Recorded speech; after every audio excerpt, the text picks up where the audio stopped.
আমি আমার হাসিনা থাকাকালীন আমার জীবনে দেখি নাই যে একটা ঈদের ছুটিতে 350 জন মানুষ মারা যায়। লজ্জা লজ্জা।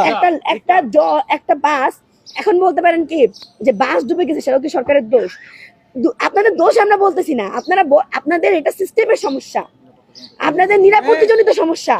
এখানে শেখ হাসিনা নিজের প্রথমটা ডেকে আনছে, কারণ শেখ হাসিনা তখনও বুঝতে পারে না। শেখ হাসিনা মনে করছিল যখন নাহিদ ভাইদেরকে নিয়ে ডিবি অফিসে আটকায় রাখছিল, মনে করছিল ওদেরকে বারবার ফোর্স করে জানতে চাইছিল যে তোমাদের এই আন্দোলনের মেন অফ পয়েন্টটা কোথায়, মেন অফ পয়েন্টটা কে, হেড মাথাটা কে, এমন কত টাকার দ্বারা তোমরা এই আন্দোলনটা চালিত করতেছো। এটা বুঝতে যখন তারা মানে এই পয়েন্টটাকে ধরতে এত দেরি হয়ে গেছে যে তখন তার পতনের সময় চলে আসছে। সে তো নিজেও সকালবেলা জানতো না যে এটা দুপুরবেলা চলে যেতে হবে।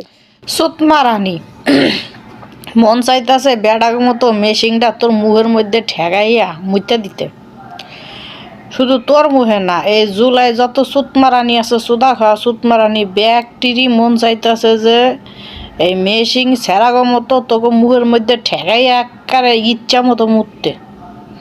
কিন্তু আফসোস এই মেশিনটা নাই। ঠিক আছে,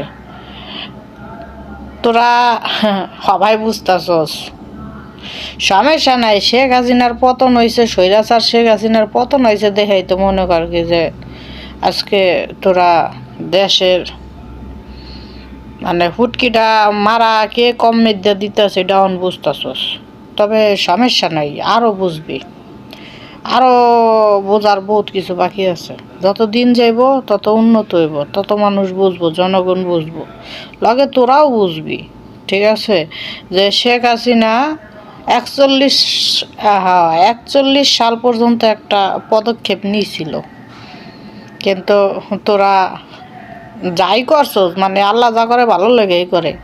শেখ হাসিনা আজকে পতন হয়েছে দেখা আজকে বাংলাদেশের জনগণ বুঝতেছে যে আসলে অ্যাকচুয়ালি দেশের জন্য আসলে নিঃস্বার্থভাবে কে কাজ করছে। আরও বুঝবো, সমস্যা নেই, দিন আইতাছে, রেডি থাকিস, তোরা আরও বুঝবি। এই পর্যন্তই। জয় বাংলা, জয় বঙ্গবন্ধু।